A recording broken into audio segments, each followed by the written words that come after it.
There's nothing more that I enjoy than sharing pours with good friends, but also trying some cool stuff from the craft distillers in Kentucky. What do you think, Brandon? I mean, I love the craft distillers. Like, they're doing some really good things, and we're fortunate enough to get to try some of these good things. Even before most of the time before it even hits the shelves. So I'm here for it. We got to have craft distillers. Got to. I think they're pushing the envelope and making the Mm-hmm. big boys do some different things, and I think it's been Yeah. good for all. And I'm excited. We got three pours tonight that we'll get into here in a second, but you and I, you were just talking about it. We love the craft distillers. We love the big boys too, because they put out the stuff that is probably what got us into this in the first place for Yeah. the majority of us. But what is it that you just love about craft distillers, and why folks should give them a shot? Well, you just said it. Like, they're pushing the envelope when it comes to distilling bourbon.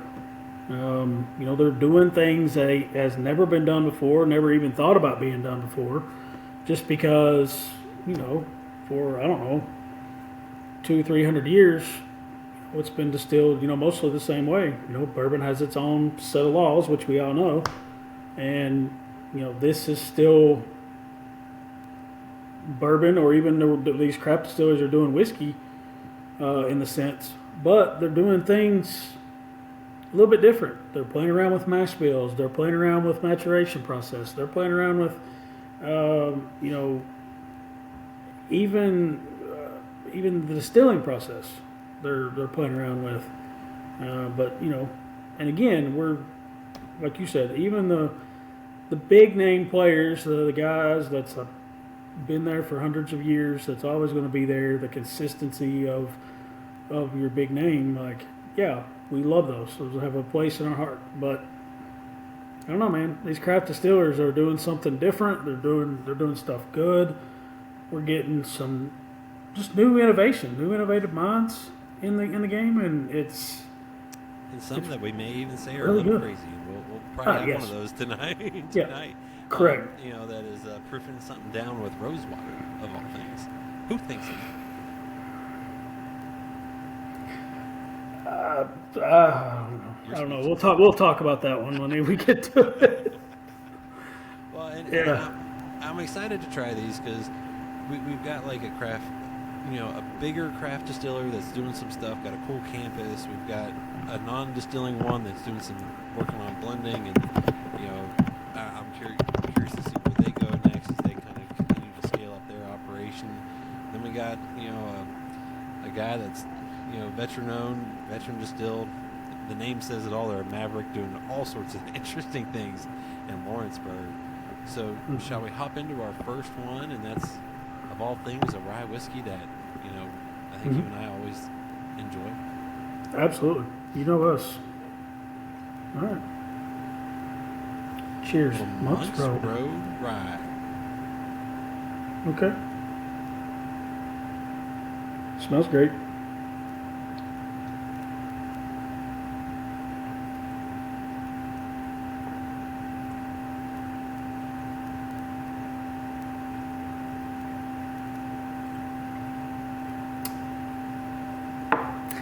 That is really good. I was gonna say, I don't know. You were looking down, and I just kind of made up. I went Uh-oh. for That's me. So really good. for those that don't know, Really Monks good. Road is out of Log Still Distilling Mm-hmm. in a town that I can't pronounce. I can't Guess either. guess Maine. I don't know. Guess me, yeah. But if you haven't been there, it's a fantastic campus. They put on music on the weekends, and when I say music, we're talking. Well, we just looked up the lineup. You got Clint Black. You got for those a little more in the new country, Dylan Scott. A young band, Colt Ford, Brett And Michaels. for all you partiers back in the '80s, early '90s, Brett Michaels. Clay Walker's gonna be there too. So going back to that '90s country. So So yeah. not only can you go enjoy music, which we just talked about, that could also have been one we could have put on the last show we did. Looking at music and bourbon, but Right. this, Log Still is pretty cool. Wally Danton family down there. Now you'll love this. we've been down there, beautiful campus, out in the country. Mm-hmm. This rye is distilled from rye grown on log stills historic farmland. Really? So it comes from the farm, legit from that farm to that bottle. Wow. Wow, that's awesome. Yeah, like you said, that's a beautiful, beautiful campus out there. You're in God's country there. You are in Guards country. Yep, 100%. You're going past Bardstown about what, 20 minutes? Yeah. You're going to get off the interstate and highway, Get a and little you're going country road. for about another probably another 10 or 15 minutes, and you're out in the middle of God's country. And don't they pass? Isn't there like a nun? Like, isn't there Yes. like a nun's home There's or like a- something like that you pass? So, like, I mean, Yeah, like a literally, monastery, something like that. Like a, literally yeah, God's country. right in the, yep, right in the middle of it. But it's beautiful out there, and they're doing some good stuff. Like you said, they put that amphitheater, log still, the music venue there. I think the last time we were there, they were building some cabins for Airbnbs I think so. out there where folks could stay. I think their vision is that they want to make it obviously a family friendly place where you could spend the night. They're putting in a restaurant there. I don't know if it's up and going yet. It might be, but I do remember they got the executive chef from Churchill Downs to come be their chef. So I think you can make a trip out of it there, and now you can make a trip out of it there. But are they doing good stuff? And this rye whiskey, I think, has both of us going, yes. Oh, this is. I was worried that the first sip might have been fool's gold, but it's not. It's real gold. It's really good. Like it's. I mean, top notch for rye. 100 proof, right down the middle, straight rye whiskey. All day. I think when it doesn't have an age statement, it's 4 years, but I could be wrong. I don't know if that's only with bourbon or not. If that's 4 years, I could jeez. be wrong. You know what I mean? I don't know. I know. If it's, I mean, that is it has like. the same rules as bourbon because it can be non-age stated after 4, but 2 to 4 has got to have an age statement. So I don't know if the whiskey's the same way. Right, yeah. It But might be. I even- can't remember. But I mean, 100 proof, that does not burn. That is just a smooth, flavorful pour. Yes, 100%. Now I'm sad I And didn't it know that has. one. Ah, well, maybe we can barter back for it. I'll be a team player. That's all right. I got a bottle. But it's that good. And you can just tell, like, just the legs on it just goes all the way up the glass. Yeah. Like, it's just. I don't know. I mean, I'd sit there and drink that all day long, especially jamming out to some music on back porch, front porch, middle of the field, whatever. Now the kicker, MSRP. What do you think it comes in at? Rye whiskey, I'm going to say it's going to be $59, just under $60. Close. $47. Damn it. See, I was going to say like 40, like, I literally was going to say like 45 to like, I was going to say something like odd. Yeah, I was going to say like 49, 48, 40, yeah, just under 50, but then I was like, no, rye whiskey, normally those are a little higher because they're harder to distill, blah, blah, blah. But didn't take into account that they could probably lower that down if they're getting their own rye grain off their own property right there. So, yeah. Well, yeah, that's all day for me. Yep. Mm-hmm. No. That's about as easy as it gets right there. You get you one, you get you 2 bottles. Yes. If you're a rye guy, Yes. You got friends, family that likes rye, and they've not tried this. Great gift. Like, yes. All day. like that's fantastic. Good Now I'm nervous for job. everyone else because they got to go up against that. Even though none of them are rye, that we're going to try their high rye bourbons that we're going to try after this. But I'm like, that's not fair. Yeah. No, it's not fair. No. Yep. Sorry, boys, but you got a lot to live up to on this one. Man. That's good. Like that's really good. Yeah. Now to leave the rye world and go into the bourbon world. This is an NDP. They're sourcing their stuff, contract distilling. Now with some other places, working with, like they work with Whiskey Thief and some other places around Kentucky to kind of expand their repertoire, their arsenal of barrels. We get to go the last 3 years, I believe, right? Last 3 years, the last 3 releases at least. Go to the Liquor Barn barrel pick for these guys. Yep. So if you know even where I'm headed and know anything of where we go, you know which brand I'm talking about. And it's Kentucky Senator Bourbon. And this is their release number 6, the John Edwards release. Yes. You got the pretty bottle, I believe. I do.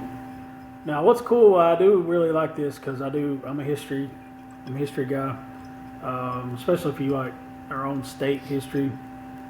I'm not a politic guy, but this is really cool how they go back and they pay tribute to, our old Kentucky senators. This one is John Edwards, and John Edwards was in office.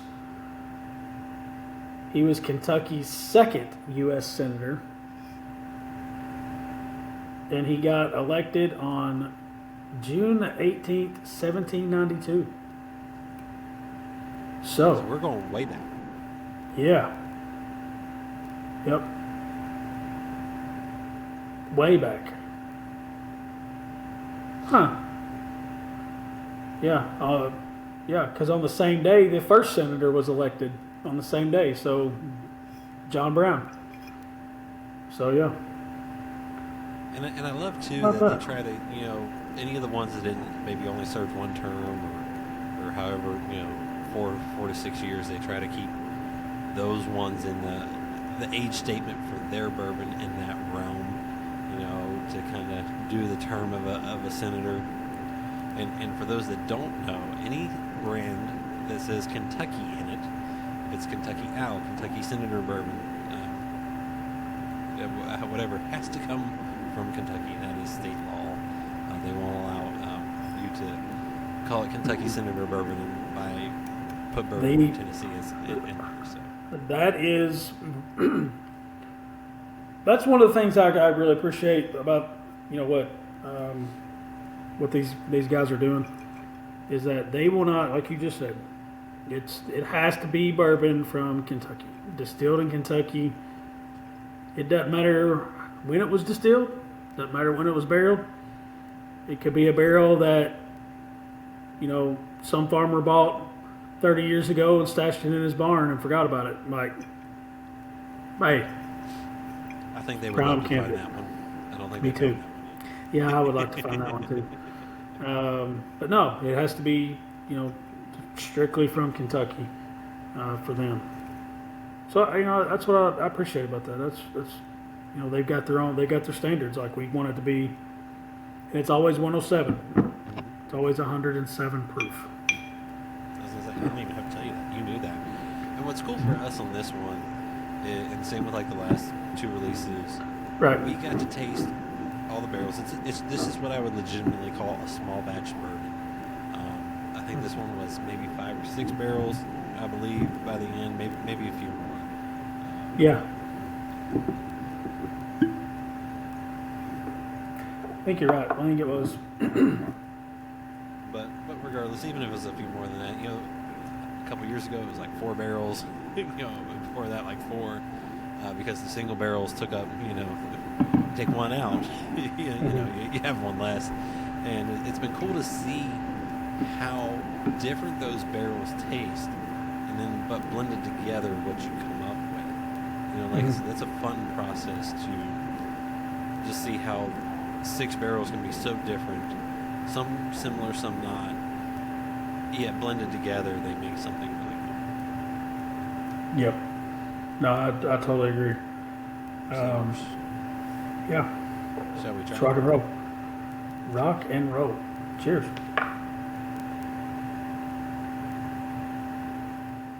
Now, I believe this is the first time that we've actually tried the barrels that weren't picked for the single barrel that we were part of, while blended together. So we didn't actually try. We haven't tried that yet. So I'm actually anxious to see because, like you said, now I will say it's a little different picking process this year. Just because it's the first one we did in like the wintertime. Yeah, And we did it. And seeing you over there going, hey man, that's a great picture. Like I told them they need to put that out on their website and market it. Like just put the label. You know, I don't know, put the label, Photoshop the label on my jacket or something that I was wearing. It's just, you know. But again, it was cold, so like you had to. But again, it was different. It was a different process seeing how the the bourbon, was coming out of the barrel. But it was colder temperature.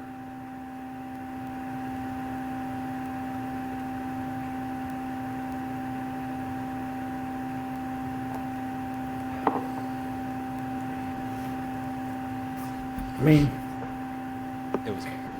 Yeah, it was cold. Well, the good news is, like, talking to Damon, and it was like, at least they didn't put us in the regular warehouse. They moved barrels, down, because in the regular warehouse it would have been cold, like real cold. Very, very, very cold. Because when we did it in the summer, it was very, very warm. Hot. Yes. Yep. But which is gonna make some good.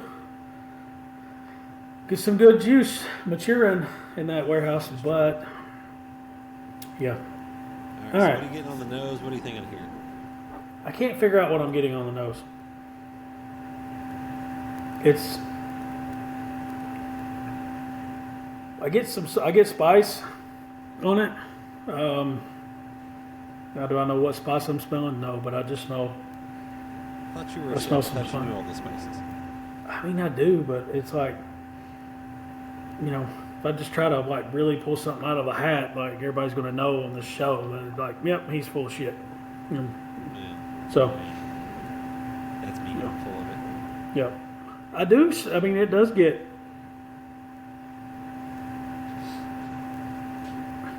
That I do get kind of like that, like that cinnamon vanilla. Almost, and I hate to say vanilla every time, but damn, like I mean, it is what it is. It's a bourbon. It's a Kentucky straight bourbon. I don't say it every time, but it's like everybody's go-to. It's like, oh, I get caramel. Get caramel and vanilla, and oak. Better than skunked hay. Or the one we had the other day out of Keeneland that we were like, that smells like dry erase marker. Mm-hmm. We're not there. This one smells like bourbon. It smells good.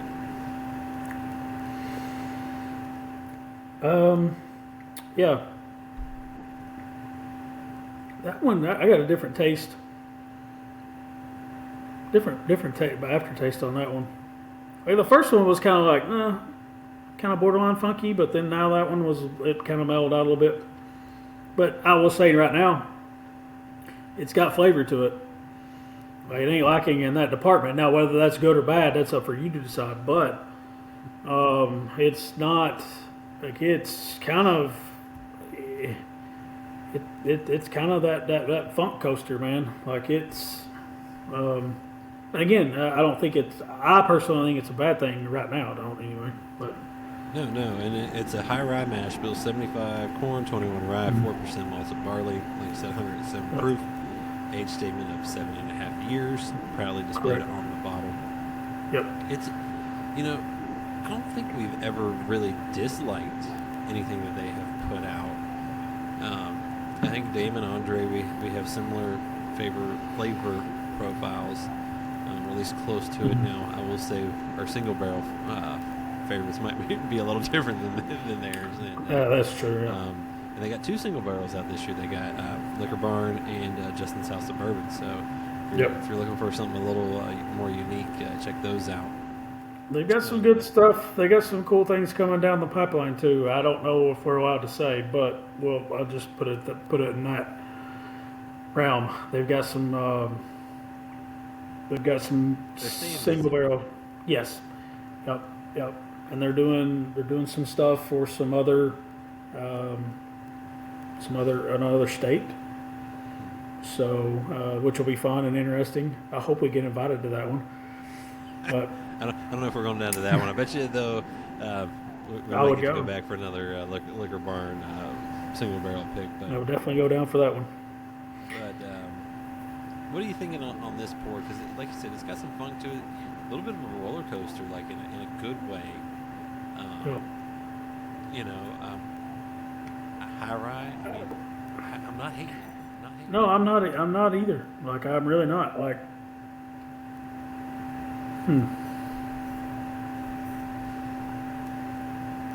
I also accidentally threw all my notes. I'm mad at myself.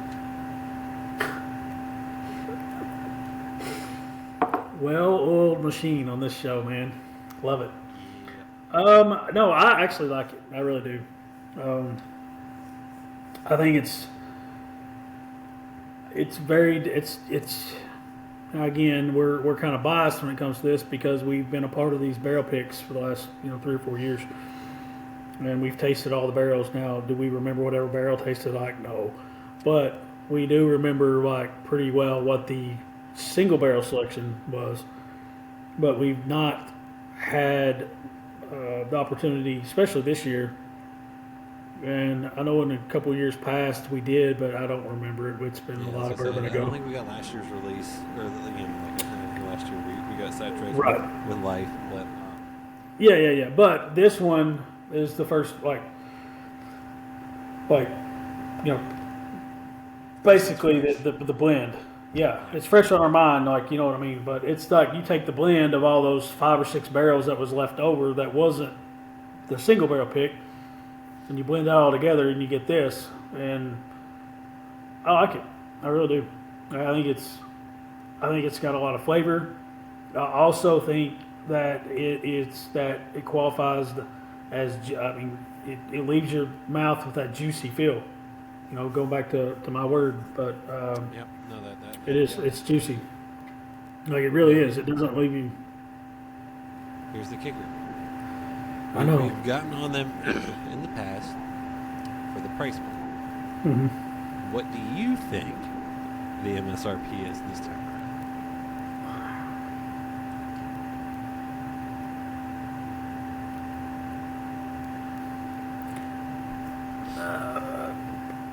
I'm gonna say 120. around?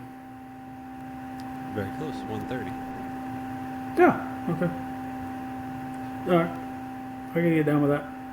As I said on the last one, I think you could get me there with trying some things. Yeah. This one though is the price point is coming down. I believe as they get more barrels, more bottles, they're able Correct. to work on that price point. That's why when I was talking earlier in the show, I'm excited to see where they go because once they start getting their own stuff that they have put away, and they're not having to, fight everyone else on the market for, barrels. I'm curious to see what they can get the price point to because I love the flavors that they've kind of been able to put out, or at least I've really enjoyed them and been intrigued by them. This is the first price point I think, if I'm remembering, that gets me closer to where I'm like, I could do that. Yeah. For sure. Now again, 130. That's a lot of money. Again, for 7.5-year-old bourbon. But I will say this about about Kentucky Senator and what they are doing because they'll tell you straight up. It's like, look, this is the market that we want to be in. We want to be in that.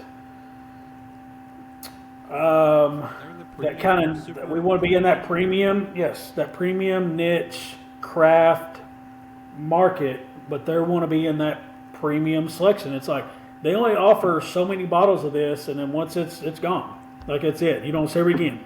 And this is one of their bigger releases at 2,000 bottles. Correct. And once those bottles are gone, they're gone. Like ain't this how John Edwards ain't coming back on the back of the bottle again. He's not.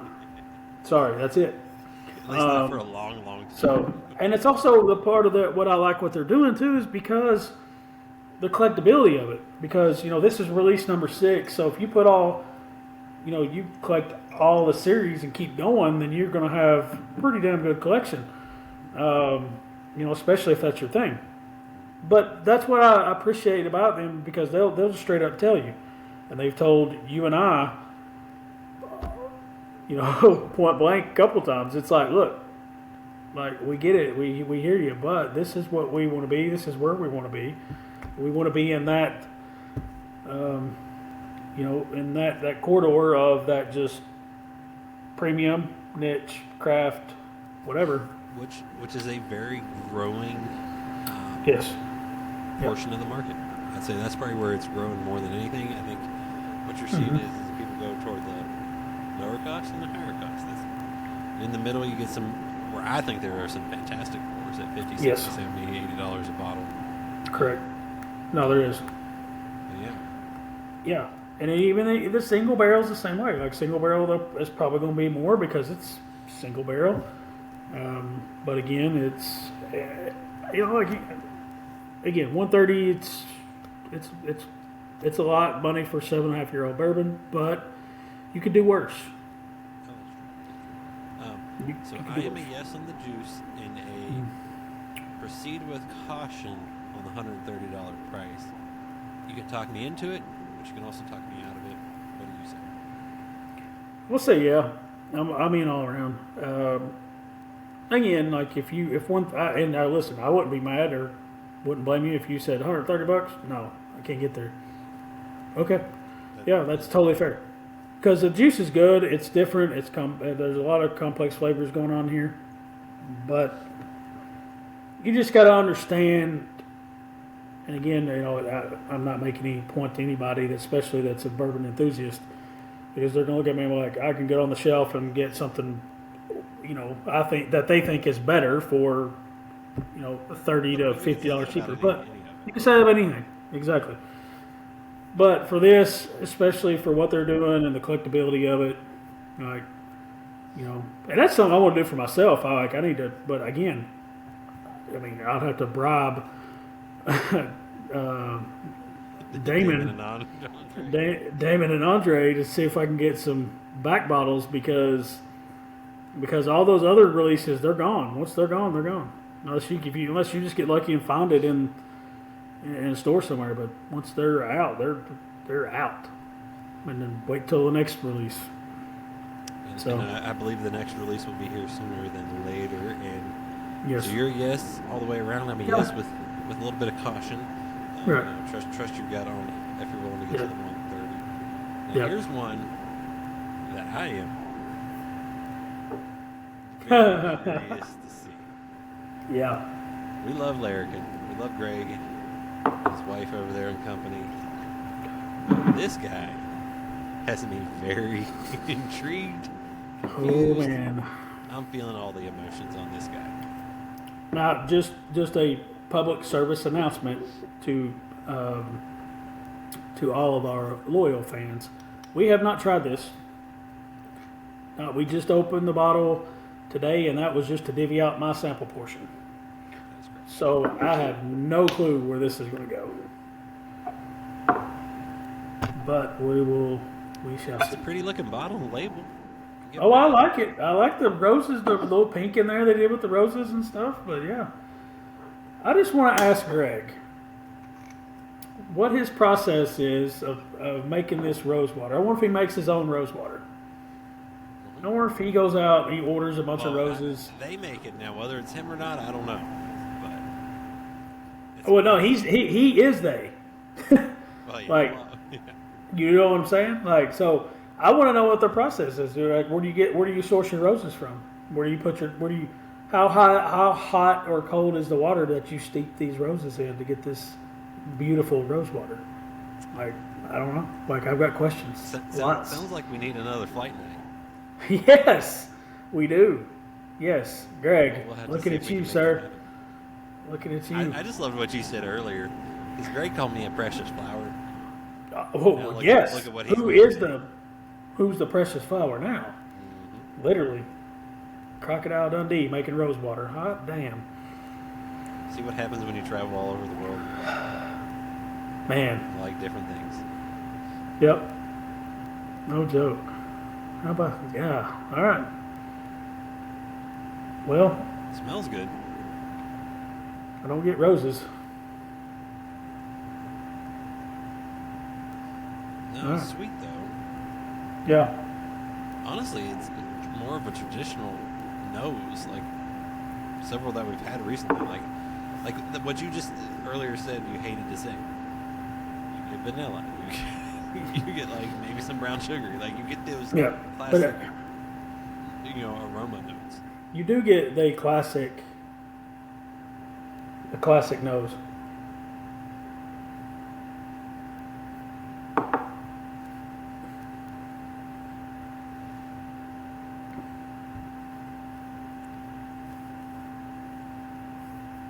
That is not what I was expecting at all. Nope, it is not. And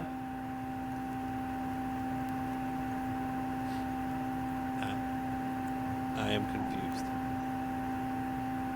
Which didn't take me much to get confused, if you know.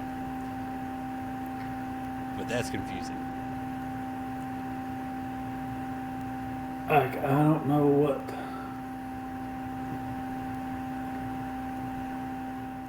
All right, hit us with the numbers. The numbers. So on the bottle, it is non-aged state. But we know, thanks to some of their info, it's a blend of 5 to 6 year bourbon from Kentucky with a mash bill of 75% corn, 21% rye, 4% malted barley. So a high rye bourbon, a very lovable mash bill that I think a lot of people do love. 86 proof, and is proofed down with Rosewater distilled at the distillery. That was right. You heard me correct. The distillery brewed Rosewater. That's right. You heard me correct. If you're not knowing what we were joking about with the Rosewater, Yes. you would be like, what? No, legit. No, legit. I have so many questions though about this Rosewater. Like I really do. Like I just want to know. Our man, Navy SEAL, Australian, Crocodile Dundee.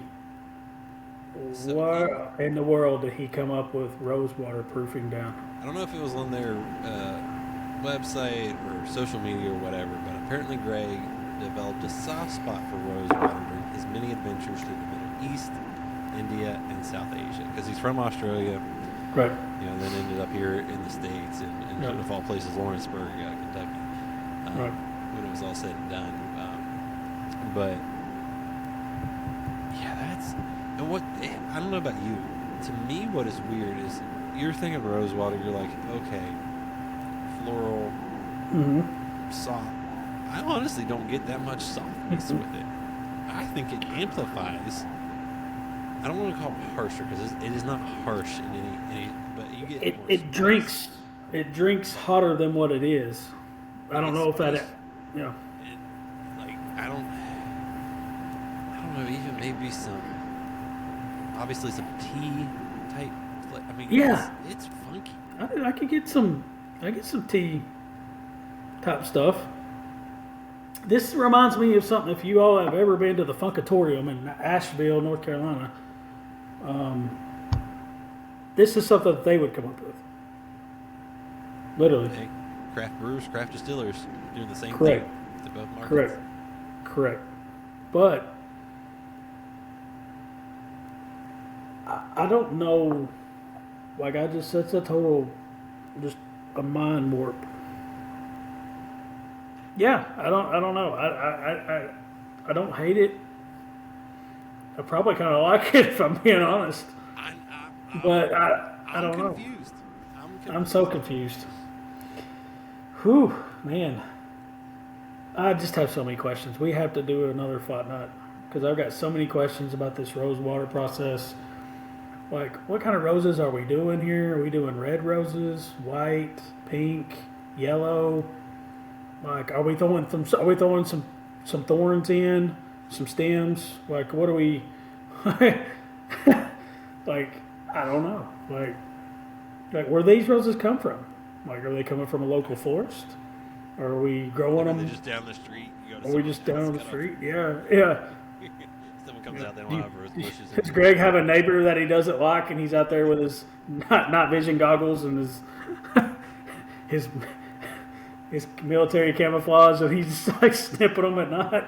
Like, well, I don't know. Like, I do have so many questions. I don't know. Do these roses come from the Middle East, where he grew as fond of his love for Rosewater? I don't know. I just have I don't questions. know, but I'm impressed by it. I am Crazy too. Greg. I Crazy am. Greg. I am. Now here's the kicker. MSRP is always something. I'm just gonna keep the shtick going tonight. What do you think the MSRP is? 5 to 6 years, 86 proof, Rosewater. I'm going to say that this is not as expensive as you think it would when it comes to a dozen of roses. I'm going to say $60 bucks. Very close again. 70. Yeah. Huh. MSRP of 70. Okay. I never thought I would say this. I could get there. I could. This thing, I mean, now if you're a novice bourbon drinker, No, stay at home for this one. If you're a novice, like, don't. But you're like us, a lot of the whiskey folks. Unless you're crazy novice and you just want to buy something just to see what's up, go ahead. And you know, props to you if you're willing Yes. to take the risk. Right. But if you're just a bourbon lover that is like, hell, I tried everything. No, you Yeah. have not. Not. This thing. Ugh, Yeah. I mean, Like, I don't. I got questions. I don't know if there's any answers to, but I think we need a flight. I have a lot of questions, and I really, really hope that Greg is doing some not military shit with his not vision goggles and going to his neighbor's house and snipping the roses off the rose bushes. That would be hilarious. But I know I have got lots of questions. But I'm with you on this. Like, and the more it sits here, the more I drink. 86 proof. This I is bet the you- second 86 proof that we've had recently that we're like. It doesn't taste like 86. No, and that Rosewater, like I said, it amplifies notes that I would never expect off of Rosewater. Like I Correct. said, the spices. I mean, you could almost say there might be like a hint of tobacco in there. Yeah, I mean, yeah. like a But it cigar. drinks hotter than, yes. You were talking about cigar. this earlier. Mhm. This would probably be perfect to be sitting around and having a cigar with. Like, I mean, man, I think this is a versatile, funky something that you need to try. I mean, yes, I'm definitely a yes. Like, I'm not really sure, like, again, like, what to think. I'll be honest with you. hey, you were talking earlier in the show. These guys do whatever they want. Boy, they have fun. Man, that's why I love these guys. Like, they just don't, they really don't give a flying fuck, honestly. But I love it. And it makes me happy. Yeah, I wonder if this would be really good. Like, again, like I said, we were talking earlier before the show. I think you put this with a stronger flavored cigar. If you're a cigar connoisseur, and you have one of those, a stronger flavored Maduro wrapped or whatever it is, and you pair that with that, I mean, I don't want to tell you. I'm speechless. What are you on the juice? I mean, yes. Like, And, hey, and on the price point? every rose has a thorn. Let's go. I'm in. I'm right there with you, man. This bourbon line, Greg. Props to you. Greg, congrats. Props to the Larrikin family. That is. I'm glad we waited to finish off with this one. I'm same, man. We Same. had Like some good this. pours. Gotta love what the Kentucky guys, craft guys, are doing. Yes. And I can't wait to see what they got next. Yep. I'm all in. I love it. Cheers. Yeah. Cheers.